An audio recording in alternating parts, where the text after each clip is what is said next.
ProQuest and other databases will sometimes return results for which no full text is directly available. This helps to ensure that you find as many relevant publications as possible. But you may wonder, what's the point of discovering the article if you can't read it?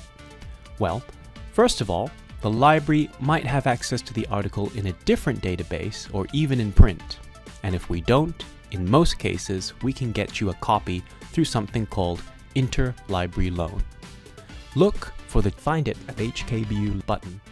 This will appear in most of the library's subscribed databases. If the library has access to the electronic full text from another source, you'll be sent there directly. If we don't, you'll be taken to a OneSearch page like this one. Here, you can check to see if the library has a print version of the article.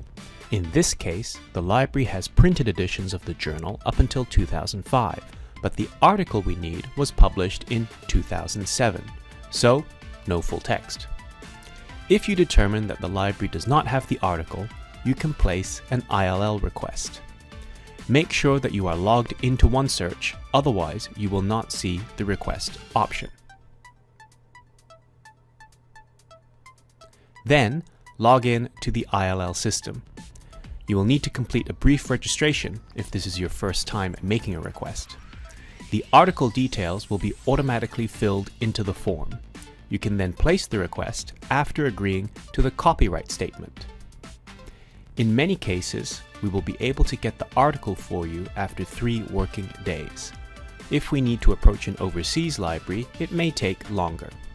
When it's ready for you to collect, you'll receive an email notification.